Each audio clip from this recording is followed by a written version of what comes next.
자, 히브리서 5장 말씀입니다. 오늘 공부할 내용은 히브리서 5장 인간 대제사장의 필요성이라는 제목이 붙어 있고요. 7절 앞에서는 하나님의 아들의 인성, 그리고 12절 앞에서는 음식으로서의 성경, 이렇게 말씀하고 있습니다. 자, 그래서 이제 전반부 같은 경우에 이제 우리 특별히 이제 율법적인 속죄제, 그리고 제사장을 통한 용서, 대제사장의 어떤 임무, 이런 것들을 말씀하고 있기 때문에 더더욱더 이 히브리서가 히브리인들에게, 바로 유대인들에게 속한 그런 책이라는 것을 우리가 알게 되고요. 또 우리가 이 히브리서 계속해서 봤던 것처럼 이 히브리서는 예수 그리스도께서 얼마나 우월하신 분이신가를 이렇게 보여주는 책이라고 했습니다.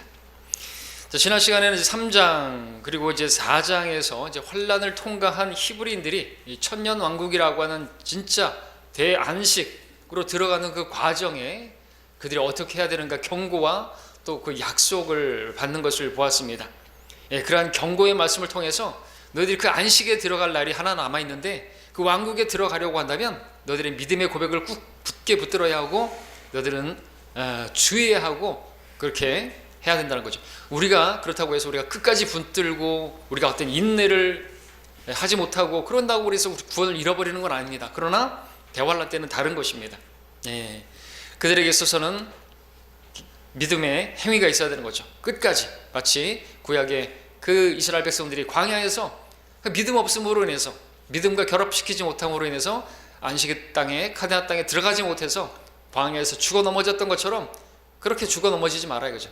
그렇게 멸망당하지 말아 이거죠. 그들은 생명과 같이 그렇게 끝까지 견뎌야 되는, 안 그러면 불못에 던져지는 것이에요. 우리가 아닙니다.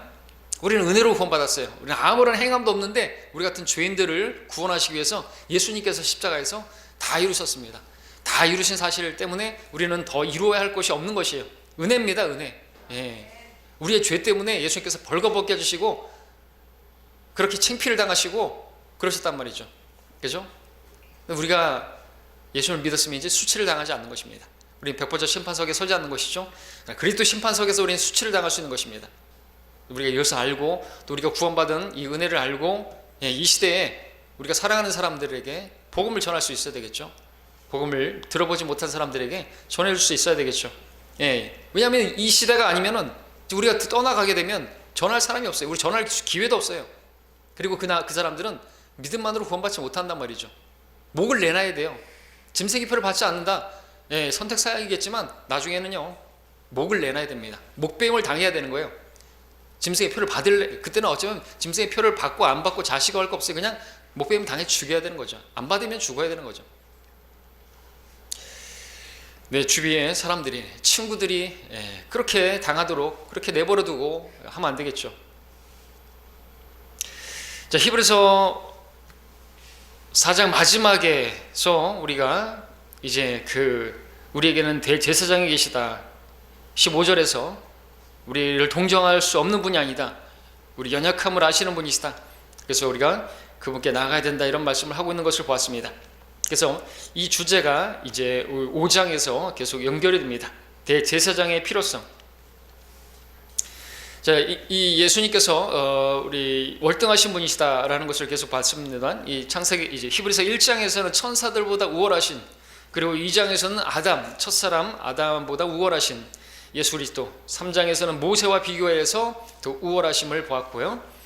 이제 5장에서는 인간 대제사장들보다 더 우월하신 예수 그리스도를 보여주고 있습니다. 바로 예수님께서는 그 대사장 직분이 그 레위 지파 또 아론의 계열에 따른 바로 그 제사장 직분보다 더 우월하시다라는 것을 말씀하시는데, 왜냐하면은 예수님께서는 죄가 없으신 분이시기 때문이다라는 거죠. 대제사장들은 그들은 죄가 있었던 것이죠. 그렇기 때문에 백성들을 위한 제물뿐만 아니라 자신을 위해서도 제물을 드려야 했던 것입니다. 그러나 예수님은 죄가 없는 분이시기 때문에 그분은 제사장이면서도 그분께서는 제물이 되셨고, 그런 면에 있어서 그 제사장들보다 우월하시다라는 것이죠. 그리고 또 예수님의 직분이, 그 대제사장 직분이 우월한 것은, 레위 직분보다 앞선 것은 바로 예수님께서 그 제사장 직분이 유대인들만이 아니라 이방인들에게까지 포함하기 때문에 그렇습니다. 그래서 우리 5장에서 이제 멜키세덱 계열에 따른 대제사장으로 바로 예수 그리스도께서 소개되고 있는데, 이 멜키세덱은 이방인이죠. 이방 살렘 왕, 그러니까 아브라함 밖에 있었잖아요, 그죠? 아브라함, 이삭, 야곱의 아들 레위, 그 이스라엘 그 위로 계속 올라가면 아브라함 밖에 있었던, 그래서 그 위에 있었던 그러한 멜키세덱 계열에 따른 제사장이 있기 때문에 그러한 레위의 족속 아론의 계열에 따른 그 제사장보다 우월하신 분인 것이 분명한 것이죠. 그러한 분으로 성경에서 지금 이제 보여주고 있습니다. 이 히브리인들에게, 유대인들에게는 좀 생소할 수가 있을 것입니다. 뭐 멜키세덱에 대해서 알고는 있었겠지만 아론의 계열에 따른 레위의 그런 직분의 대제사장으로서가 아니라 바로 예수님께서 그와 같은 분이시다라는 것에 대해서 지금 예수님 믿지 않는 그들은 아마 당혹스럽게 될 것이고 깨닫게 되어야 되겠죠. 자, 1절을 보겠습니다. 사람들 중에서 택함을 받은 대제사장마다 사람들을 위하여 임명을 받아 하나님께 속한 일들을 하게 되나니 이는 그로 예물과 속죄를 위한 희생 제물을 드리게 하려는 것이라 그랬습니다. 사람들 중에서 택함을 받은 것입니다. 근데 예수님께서는 사람들 중에서 택함을 받은 게 아니라 하나님께서 택하심을 받은, 그래서 하나님께서 택하셔서 보내심을 받은 대제사장이시죠. 분명히 차이가 있습니다. 자, 그런 대제사장마다 사람들을 위하여 임명을 받아서 하나님께 속한 일들을 한다 그랬습니다. 하나님께 속한 일을 하는데 그 대제사장이 하는 일은 사람을 위해서 하는 것이죠. 사람들이 지은 죄 때문에 그 죄들을 용서받게 해주기 위해서 그들의 용서를 이끌어주고, 하나님의 용서를 이끌어내주고 그들이 용서받을 수 있도록 중보자 역할을 하는 것이죠. 바로 예수님께서 바로 지금 그 중보자 역할을 하시는 것이죠. 우리가 영적인 제사장들로서 우리는 예수님께 사람들을 용서받게 하는 그 일을 해야 되는 거죠. 그러면 예수님께서는 대제사장으로서 지금 계시면서 우리가 어떤 사람들에게 복음을 전하면 하나님 아버지께 예수님께서 중보자로서, 하나님과 사람 사이의 중보자는 예수님이신데 그 일을 하시는 것입니다. 근데 그 일에 우리가 쓰임받아야 되죠. 왜? 우리는 이 땅에서 영적인 제사장들이기 때문에 영적인 제물을 드리는, 그죠? 우리가 찬양을 하는 거, 경배를 드리는 것뿐만 아니라 저 사람들에게 주님께 이겨오는 그 일을 해야 하는 거예요. 우리의 임무란 말이죠. 그것을 할 때 하나님 보좌 우편에 계시는 예수님께서 저 사람이 예수님 영접했다고, 그러므로 저 사람이 이제 의롭게 되었다고 용서해 주시라고, 그래서 그가 의롭게 되는 거죠. 예수님을 영접하는 자들만이. 근데 그 일을 우리가 이 땅에서 바로 그리스도의 대사들로서 우리가 그 일을 해야 하는 것입니다. 자, 여기 또 1절에서 보고 넘어갈 것은 예물과 속죄제를 위한 희생 제물 그랬습니다. 예물, 이런 긍정적이고, 그리고 속죄를 위한 희생 제물, 이건 부정적이다. 럭커 목사님 주석에도 쓰고 있습니다. 예물은 자원해서 드리는 것이고요, 속죄 제물은요 죄를 지었기 때문에 마땅히 드려야 하는 그러한 제사이기 때문에 부정적이고, 이것은 의무적이고 그 명령에 의한 것입니다. 그러니까 하나는 말하자면 순종에 의한 것이고 하나는 복종에 의한 것이고, 이렇게 말할 수 있죠. 하나님께는 우리가 순종과 복종이 같이 들어가는 것이죠. 우리가 하나님께 순종해서 예배를 드리고 하나님께 순종해서 이런저런 일을 하고 하지만 또 우리가 마땅히 하나님께서 우리에게 명령하신 그러한 명령들에 대해서는 복종해야 하는 것입니다. 내가 하기 싫으면 안 하고, 그게 아닌 것이에요.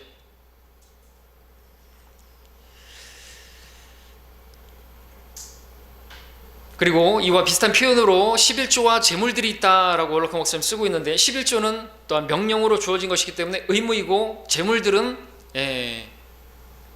역시나 그것도 의무적인 것이겠죠. 그러나 거기서는 이제 자원해서 드리는 예물을 또 말한다, 이렇게 쓰고 있습니다. 그래서 우리가 두 가지로 이렇게 나눠지고 있습니다. 예물과 속죄제를 위한 희생 제물 드리는 것, 자원함과 또 우리가 또 의무적으로 하는 것이 이제 필요한 것입니다. 그러니까 오해하지 말아야 될 것은, 하나님을 섬기는 건 자원함으로 하는 거 아닙니까? 맞습니다. 근데 하나님께서 명령하고 계시죠. 의의 병기로 내 몸을 드리라고죠. 하나님께서 우리 몸을 위하시죠. 왜요? 우리가 주를 위하니까. 주님께서 우리가 주를 위하면 주님께서 우리 몸을 위하시는 거죠. 그러니까 내가 주를 위해서 내 몸을 사용해야 하는 것이지, 그러라고 주님께서 우리에게도 건강도 주시고 하는 것이지, 그냥 육신을 위해서 살면 안 되는 거죠. 우리가 해야 할 일이 있는 것입니다. 명령이 있는 것이죠. 근데 그 명령 앞에 내가 하기 싫다고 해서 안 한다? 그럼 뭐 깡통 차는 것이죠. 영혼을 백수로 설계되는 것입니다. 그렇게 살지 말라고 성경 말씀하고 있는 것이죠. 영혼을 위해서 살라고 말씀하고 있는 것입니다. 자, 2절에 넘어가겠습니다. 2절에서 계속해서 대제사장이 하는 일이 무엇인가? 그는 무지한 자들과 길에서 벗어난 자들에 대해서도 동정할 수 있는 것은 그도 또한 연약함으로 쌓여 있음이라 말씀하고 있습니다. 그래서 그가 누군가?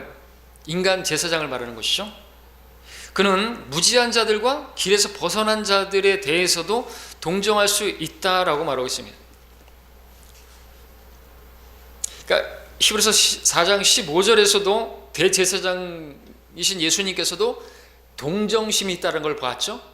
사람에 대해서, 연약함에 대해서 동정하시는 분이신 것을, 불쌍히 여기시는 것을, 그러니까 우리를 위해서 십자가를 지셨죠.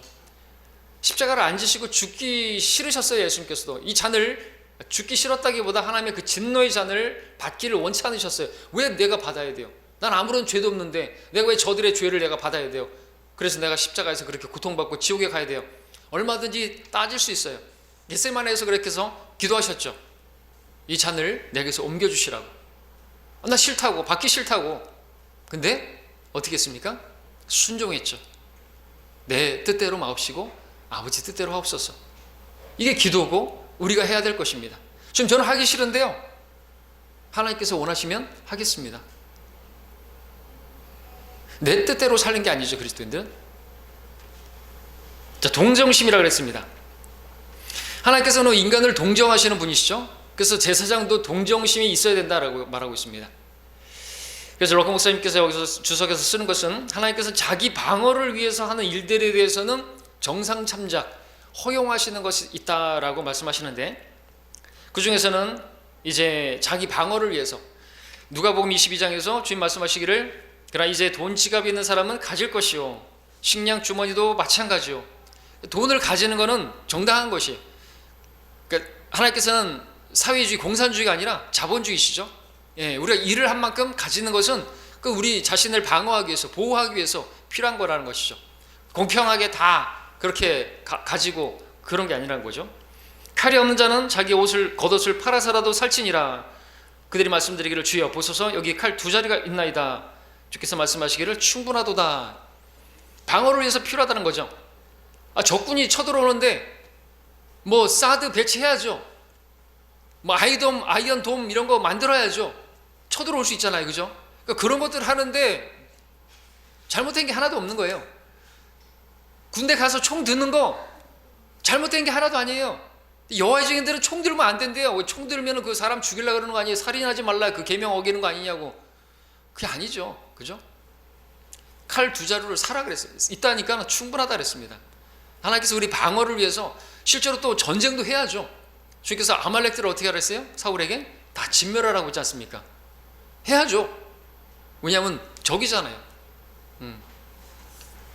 북한이 우리 대치하고 있으니까 우리가 국방력을 키우고 우리가 보호하는 데 필요해서 군대를 가야죠. 그죠? 의무자, 국방의 의무. 그걸 하지 않으면 그건 하나님의 율례를 거스르는 것이고, 그것은 로마서 13장에서 그것은 스스로 저주받을 일이라고 하는 것이에요. 그래서 여호와 증인들이 군대 안 가려고 그러고 또 총 안 잡아 집총 거부하고, 그것은 어리석은 것입니다. 하나님의 그 법을 어기는 것이죠. 그러면서 자기들이 대단하게 믿음 있는 것처럼 그렇게 하는데, 종교심이지, 종교심. 근데 우리나라 그런 부분에 있어서는 또 배워야 될 점은 있죠. 그들도 자기들의 믿음을 위해서 죽음까지 불사하는 것이 믿음을 위해서 타협하지 않고, 우리도 타협하지는 말아야 되는 거 배워야 되겠죠.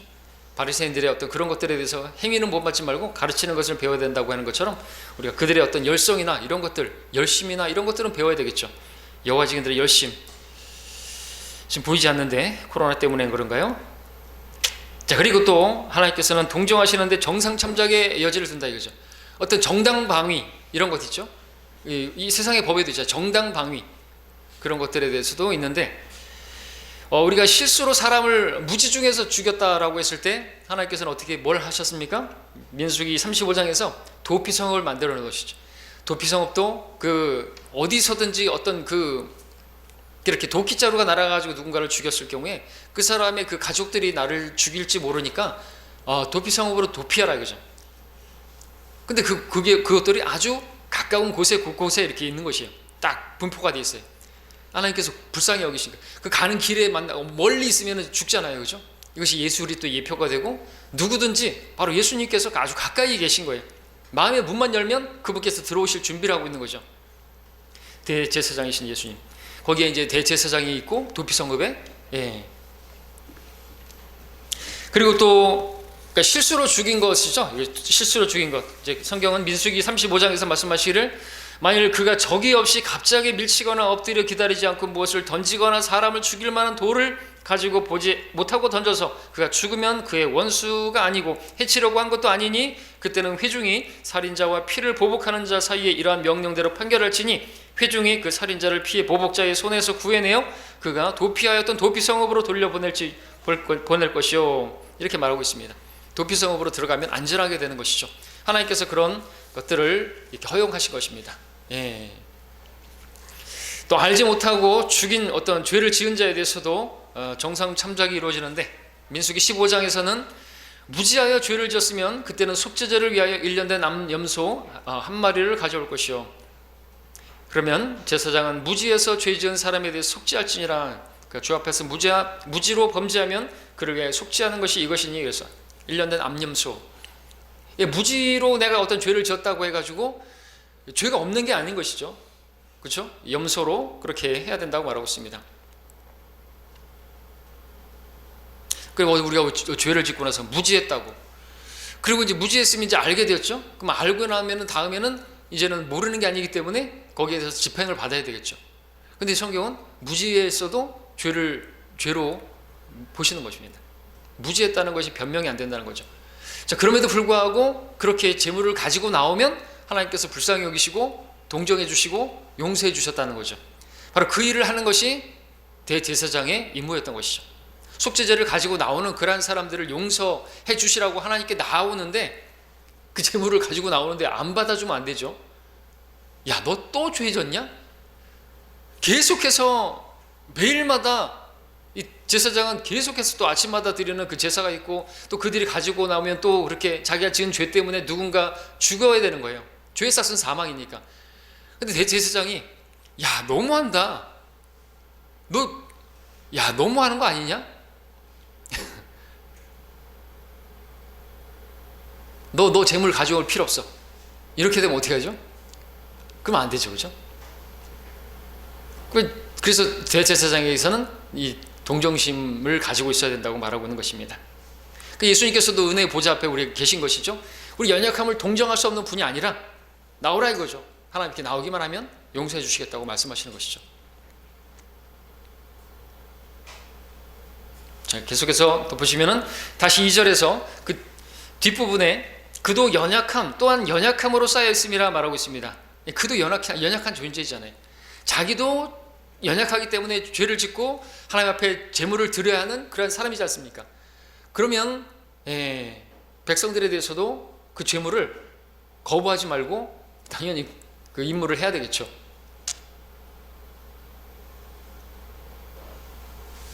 자, 하나님께서 제사장으로 삼으시는 그 제사장의 조건은 백성들이 어떤 그 연약함을 이해하는 사람이 되겠죠. 백성들이 가지고 있는 그 문제와 동일한 것들을 경험한 사람이 되겠죠.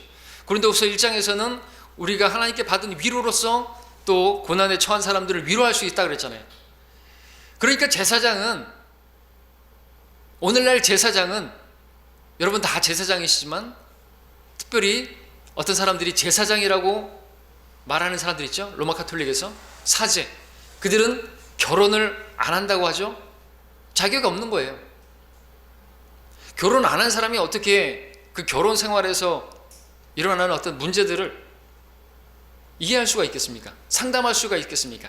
목사는 그래서 한 아내의 남편이어야 한다는 거죠. 다른 이유가 아닌 겁니다. 그래서 상담실이 있는 거죠. 복음을 전해서 뭐 구령 상담하는 것뿐만 아니라 성도들의 그런 부분들에 대해서 뭘 알아야죠.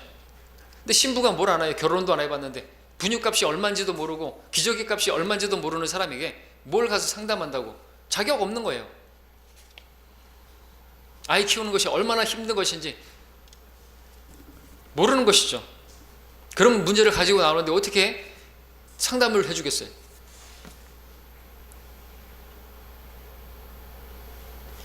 자, 그게 연약한 그러한 부분들에 대해서 말하고 있습니다. 3절로 넘어가겠습니다. 자, 이런 까닭에 그가 백성을 위한 것과 마찬가지로 자신을 위해서도 속죄제를 드리는 것이 마땅하도다 그랬습니다. 그래서 예수님과 비교했을 때 예수님은 이렇게 우월하신 분이신데 인간 제사장은 연약하다라는 것을 보여주고 있죠. 마찬가지입니다. 인간 제사장, 대제사장인 예수님과 비교했을 때 구약의 제사장들은 자신을 위해서도 속죄제를 드려야만 했지만 대제사장이신 예수님께서는 죄가 없으신 분이라 어떠한 제물을 자신을 위해서 드릴 필요가 없는 것입니다.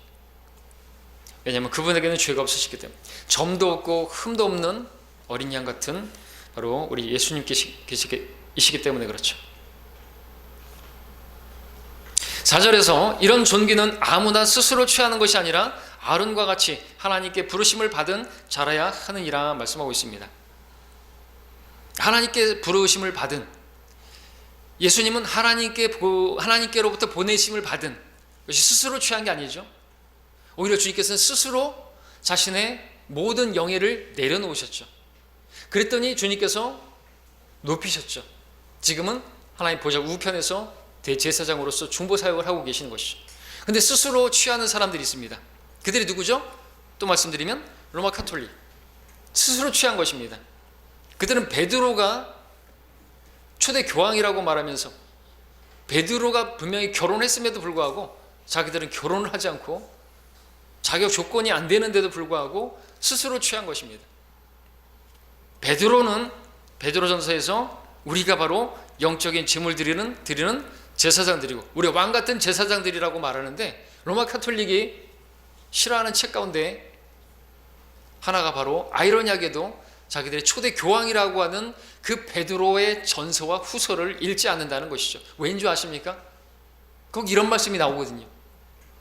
다 제사장이라고, 우리가 다 영적인 제사장들이라고. 근데 지들만 제사장이라고 하고, 그러니까 읽을 수가 없겠죠. 그런 사악한 자들인 것이에요.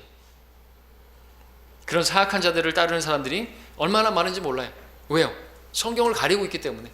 성경을 모르니까. 그러니까 루터가 성경을 루터 독일어로 번역한 이유가 거기 눈을 열어줘야 되겠다 이거죠. 성경을 모르면 당하는 것입니다. 여러분들도 성경을 몰랐기 때문에 당했었던 것이죠. 구원이 다인 줄 알았고, 또 구원을 행위로 받는 것인 줄 알았고, 또 뭐 크리스마스 부활절 이런 것이 성경적인 것인 줄 알았고, 그렇게 알았었던 것이죠. 자, 그러나 우리는 영적인 제사장들이 되었는데, 우리에게 적용한다면 우리도 스스로 취한 게 아닙니다.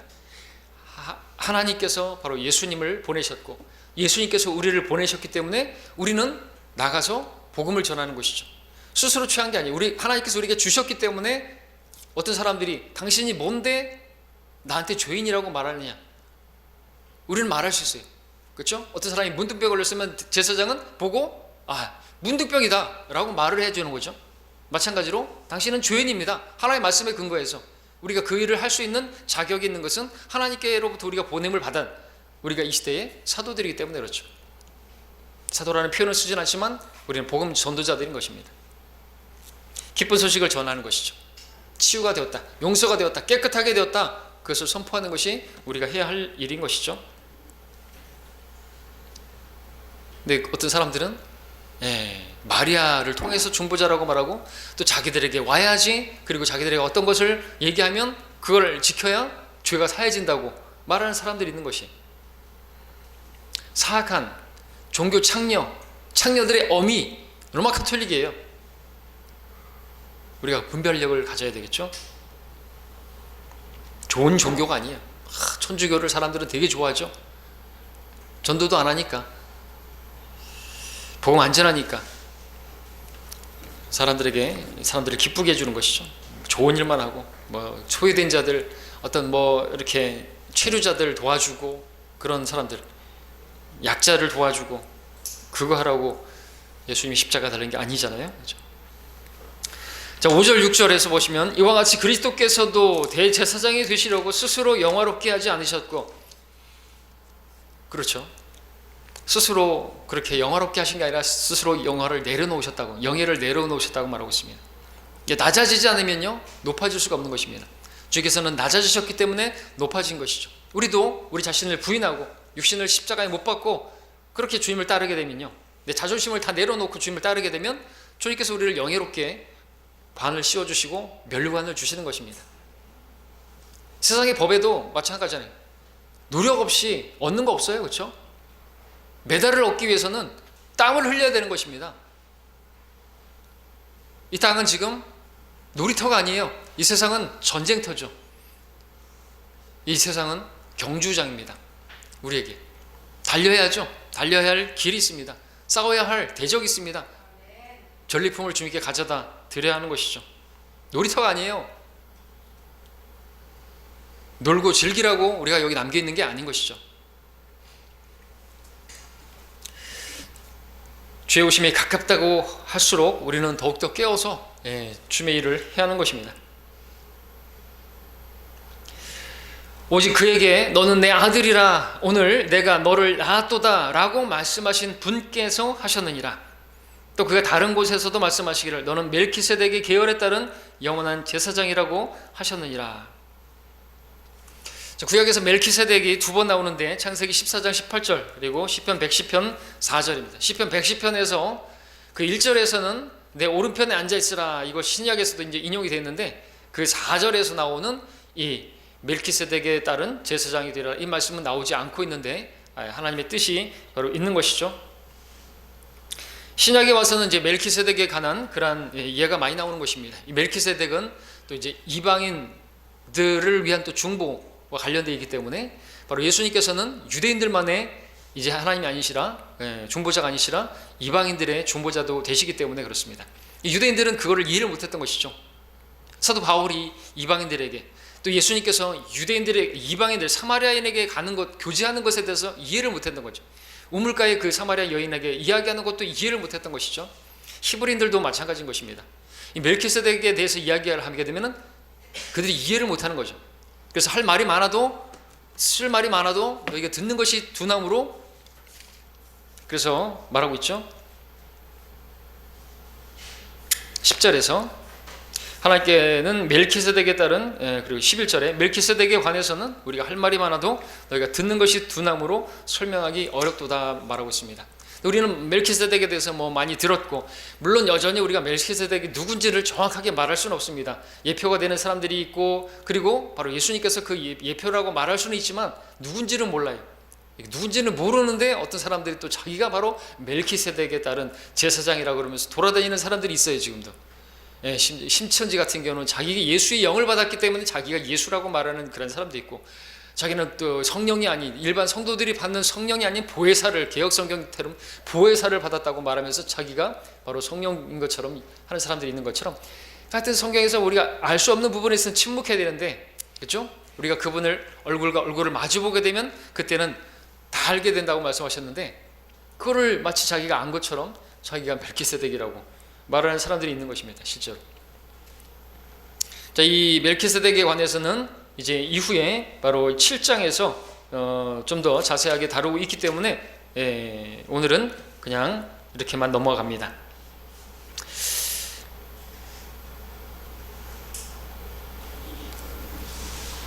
자, 멜키세덱은 아브라함, 그 전쟁에서 돌아온 아브라함 그 이렇게 승리한 것에 대해서 감사해서 아브라함이 이제 그 빵과 그 포도주를 이제 그 짐승을 잡아서 드린 그 제물이 아니라 반지 빵과 포도주를 드린 자였죠. 그걸 가지고 아브라함을 맞았죠. 멜키세덱은 레위 지파 아니고 유대인 제사장도 아니고 이방인 제사장이었습니다. 왜냐하면 멜키세덱이 그 제사장 직분을 아브라함에게서 수행하고 있을 때 유대인들은 없었기 때문에 그렇죠. 아론은 레위의, 레위는 야곱의, 야곱은 이삭의, 이삭은 아브라함의 아들이기 때문에, 아브라함 밖에 있었던 멜키세덱이기 때문에 그렇습니다.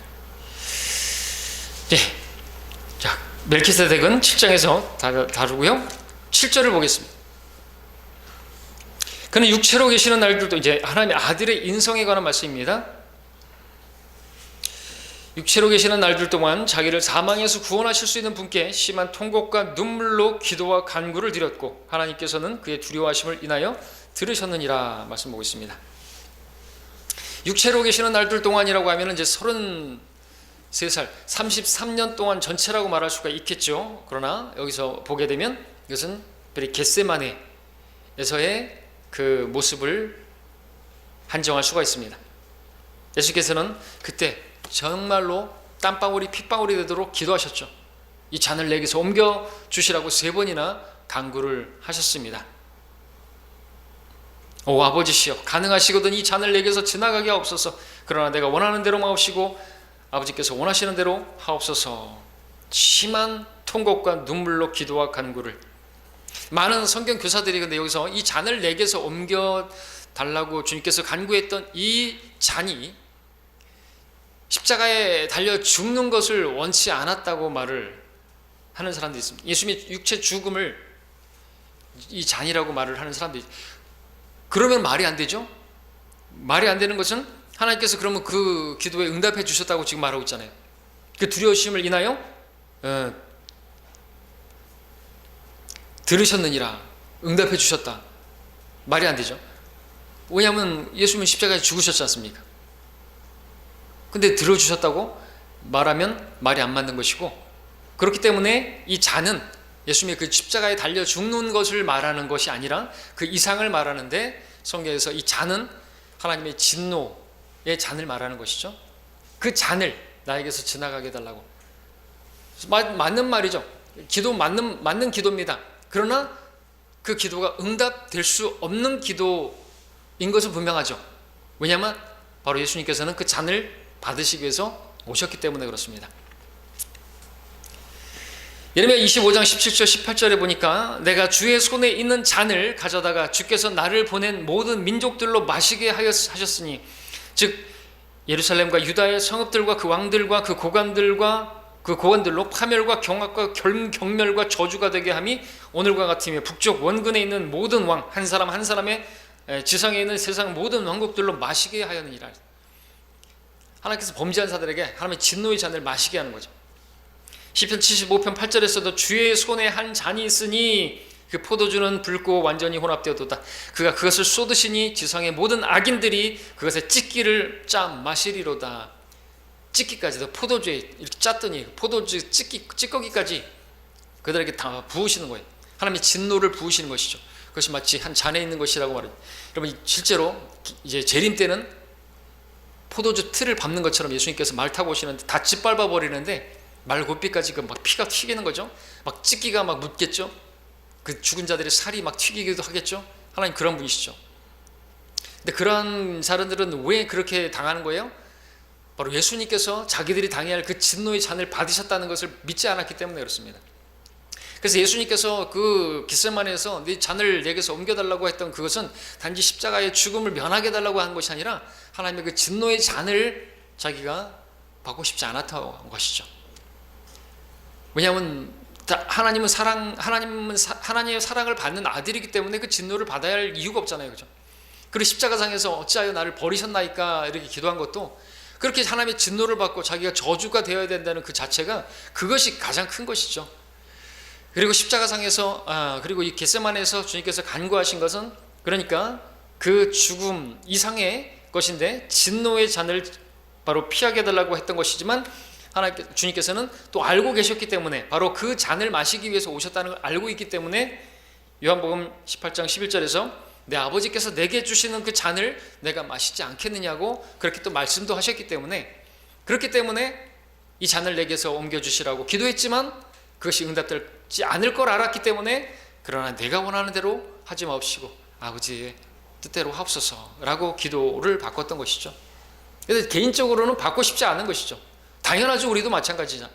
우리도 십자가를 지고 복음을 전하는 것을, 우리가 그런 수치를 당하는 것을 원하지 않죠. 그러나 아버지께서 원하신다면 내가 순종하겠습니다. 그렇게 나가는 것입니다.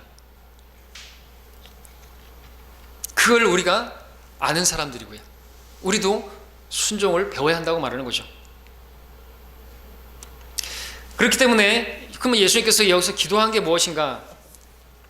7절에서 육체로 계시는 날들 동안 자기를 사망에서 구원하실 수 있는 분께라고 말했습니다. 정확한 그 표현은 사망에서 구원입니다. 그러니까 죽음 그 자체로부터 구원이 아니라 사망에서 구원할 수 있는, 멸망받게 될 마지막 원수는 사망이라고 또 말씀하셨는데, 그 사망에서 구원하는, 그러니까 그 죽음에 머물러 있고, 그러니까 죽음 가운데 지옥에서 내버려두지 않도록 내버려두지 마시라고 이제 그런 기도가 되는 것이죠. 그것은 응답을 받은 것입니다. 그래서 주님께서 들으셨느니라, 아버지께서 들으셨느니라 말씀하고 있는 것이죠. 그래서 주님께서 겟세마네에서 그렇게 통곡과 눈물로 기도하신 그 간구는 바로 사망에서 구원해 달라고 하는, 그것은 응답을 받은 것입니다.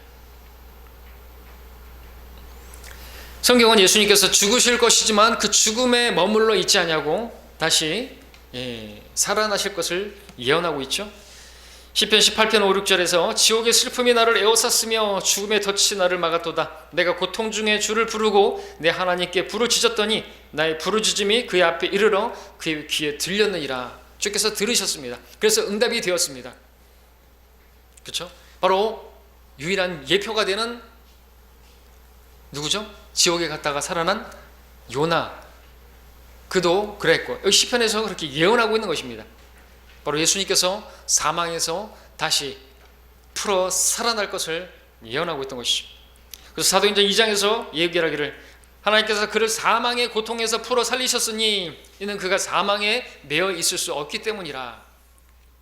그가 미리 앞을 내다봄으로 그리스도의 부활에 관하여 말한 것은 주의 혼이 지옥에 버려지지 아니하였으며 또 주의 육신도 썩어짐을 보지 아니하였다는 것이라. 왜냐하면 바로 이것을 놓고 하나님께 기도했던 것이죠. 내가 아버지의 진노의 잔을 받고 그 죄인들을 위해서 지옥에 가겠지만, 지옥에 가서 그들의 죄 때문에 형벌을 당해야 한다면 당하겠지만 거기서 계속 머물러 있지 않게 해달라고, 영원히 버리지 말아달라고 그렇게 간구했던 것이고, 하나님께서 그것은 응답해 주셔서 3일 만에 부활을 하신 것이죠.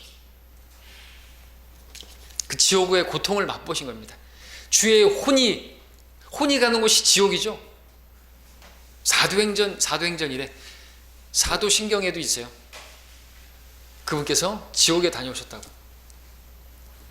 He descended into hell. 지옥에 가셨다가. 근데 한글 사도신경에는 없죠. 가신 거예요. 왜? 우리가 당해야 할 그 지옥의 고통을 당하신 거라는 것이죠. 내가 지은 죄 때문에 내 죄들을 깨끗하게 하시기, 내 죄의 값을 치르시려고 그분이 지옥의 고통을 감당하신 것입니다. 우리는 아마 단 5초도 견디기 힘든 것을 3일 낮 사흘 밤을 그렇게 하셨다는 것이죠. 왜 이렇게 한 것입니까? 8절을 보시면 그가 아들이면서도 고난받은 일들로 순종을 배워서 그랬습니다. 그러니까 우리는 뭐라고 말하는 게 없어요. 주님은 셋째 하늘에 계시면서 영화를 누리면서 뭐 우리 보고만 하래, 우리 보고만 막 고난 당하래. 우리가 그렇게 말할 수 없어요. 그죠? 왜? 주님은 그 일을 하셨거든요. 그리고 그 순종을 배우셨거든요. 그렇기 때문에 우리에게 뭐라고 말씀하시고, 또 직접적으로 교리적으로는 사탄이 뭐라고 말할 수가 없게 된 것이죠. 저들의 그 아픔을 아냐고, 저들의 고난을 아느냐고 말할 수 없는 것이죠. 시편에서 주께 말씀드리기를 주가 너를 책망하노라. 유다서에서 그 미카엘도 모세의 몸과 다투다가 주께서 너를 책망하시리라 말할 수밖에 없는 것은, 예수님께서 오셔서 그 일을 이제 하시고 나서는 이제 말할 수가 있는 것입니다. 주가 책망할 것이다. 직접적으로 그렇게 말을 할 수가 없었던 것과 이제는 말할 수가 있는 거죠. 우리 편에서도 마찬가지입니다. 우리도 주님께 주님 내가 당한 거 모르시지 않습니까? 내가 얼마나 힘든 거 모르시지 않습니까? 말할 수가 없는 것이죠. 다 당하셨기 때문에. 모든 시험을 받으셨지만 죄는 없으신 분이기 때문이다. 그러한 제사장이 우리에게 있다 말씀하는 것이죠. 그러니까 그러니까 목사도 바로 그런 자격 요건을 가져야 된다고 말씀하고 있는 것이죠. 연민, 불쌍히 여기는 마음. 여러분들도 제사장입니다. 목사만이 아니에요. 저만 제사장이라고 하면은 저희 카톨릭의 교황이나 사제나 똑같겠죠. 여러분들도 제사장이에요. 여러분들에게 필요한 게 뭔지 아십니까? 저 불쌍한 사람들에게 연민을 가져야 되는 거예요. 동정심이 있어야 된다는 거죠. 왜? 여러분들도 똑같은 죄인이었기 때문에. 그 죄들을 용서받았는데 1만 달란트 탕감 받았으면 저 사람들도 탕감 받게 해줘야 되잖아요. 아, 저 사람들은 저 죄인이야, 저 마귀 자식들이야, 그러면서 정죄만 하고 저들에게 복음을 전하지 않고 그런다면 제사장의 역할을 못하는 것이죠. 하나님께로부터 받은 그 영예로운 직분을 감당해야죠. 그러라고 우리가 있는 것입니다. 자, 하나님께서 행하신 일이 얼마나 대단한 것입니까? 그분이 하나님의 아들이면서도 고난을 받으셨대요. 십자가를 지셨습니다. 하나님께서 육신을 입으신 것이에요. 이해할 수 없습니다. 경건의 신비입니다. 논쟁합니다. 그래서 논쟁의 여지 없이 위대하다 말씀하고 있죠. 하나님께서는 피곤하지 않으신 분이다 이거죠. 너는 알지 못하느냐? 영원하신 하나님 주 땅끝들의 창조주는 피곤치 않으시며 곤비치 아니하는 것을 너 듣지 못하느냐? 그런데 그런 분께서 육체를 입으셨을 동안 피곤하셨습니다. 그렇죠? 그래서 우물가에 앉아서 그대로 주저앉으셨어요. 얼마나 피곤하셨으면 사역하시느라고. 목마르셨습니다. 예, 생수의 근원이신 그분께서 목이 마르셨어요. 십자가에서 목이 마르다고 물을 달라고 했습니다. 모든 것들을 경험하셨단 말이죠. 왜요? 우리를 위해서. 그리고 그렇게 하신 것은 히브리서 2장 18절에서 보는 것처럼 그가 이 일에 친히 시험을 받아 고난을 당하셨으므로 시험 받는 자들을 능히 도와주실 수 있느니라 또 말씀하고 있기 때문이었어요. 그런 걸 경험하게 하였기 때문에 또 우리가 은혜의 보좌 앞으로 나아가면 하나님께서 우리를 불쌍히 여기시고 우리를 도와주시고 중보 사역을 하시는 것입니다. 그러니까 기도해야죠. 죄를 지었으면 뻔뻔하게 자백하지 않고 그냥 잠자지 말고 자백하고 자야죠. 동정하시는 분이 계시니까. 그러지 않으면 이제 소망 없는 것입니다. 자기를 돌아보면서 하나님의 말씀이 나에게 나의 모습을 보여주지 않습니까? 내가 무슨 죄를 지었는지를 보여주고 있지 않습니까? 그러니까 하나님의 말씀을 알아야, 또 많이 읽어야, 그 말씀을 내가 암송하고 묵상해야 자백할 것도 있겠죠. 자백할 수 있겠죠. 찔림을 주시잖아요. 근데 성경을 모르면 나 무지했다고 말하면 안 되겠죠. 나중에 알게 됐으면 이제 변명 못 할 거 아닙니까? 우리가 쓰레기를 태우다가 시청 직원이 오면은 처음엔 어떻게 하죠? 이렇게 하면은 벌금 얼마다 말한다면서요. 근데 다음번에 왔는데 또 몰랐다고 말하면 안 되겠죠. 아는데 자백해야죠. 근데 자백할 수 있도록 이렇게 자비를 베풀어 주시는 분으로 우리에게 계시다 말씀하고 있는 것입니다. 자, 9절에서 온전하게 되심으로 자기에게 순종하는 모든 사람에게 영원한 구원의 근원이 되셨고 그랬습니다. 오해하지 말 것은 온전하게 되셨다는 것이 죄 없는 상태의 온전함을 말하는 게 아니죠. 그렇게 되게 되면은 그분께서 고난을 당할 순종을 배우기까지, 그 전에는 죄가 있는 불완전한 상태였는데 고난을 통과하고 나서 온전하게 되었다. 그렇게 하면 안 되는 것이니까 그것은 단지 그러한 우리를 구원하시고 또 구원하시는, 우리 연약함 중에 있는 우리들을 또 우리를 구원하시는 중보 사역을 하실 수 있도록 그 구원의 근원이 되신, 말 그대로 영원한 구원의 근원이 되셨다라는 그러한 의미지, 어떤 사람들이 말하는 것처럼 죄 없는 상태의 완전함은 아니다라는 것이죠.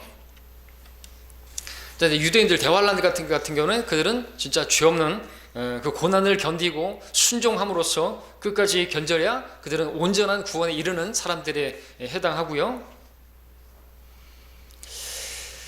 예, 시간이 없으니까 12절, 13절, 14절 이것은 우리 영적인 적용에 분명합니다. 우리가 마땅히 선생이 되었어야 되는데 계속 영적으로 어린아이에 머물러 있으면 안 된다는 것이죠.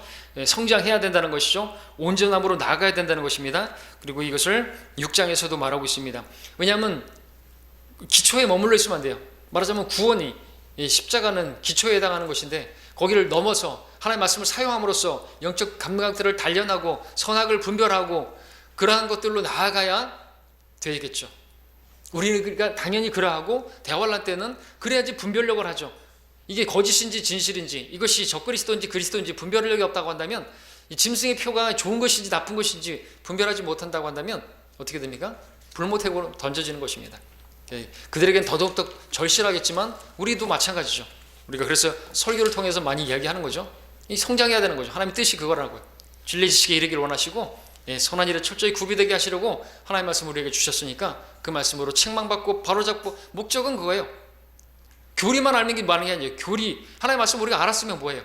거기서 우리가 잘못 행할 때 책망을 받는 것이죠. 책망을 싫어하면 혼이 망가져 버리는 거죠. 바로잡게 하시려고 책망하시는 것이고, 바로 잡아야 되는 목적은 의로 훈육되어야 되기 때문에, 그래서 뭐 하려고요? 하나님 선한 일에 철저히 구비되고 그 열심을 내는 독특한 백성이 되게 하시려고, 그것입니다. 자, 여기까지 공부하고요. 다음 시간에 6장으로 공부하겠습니다.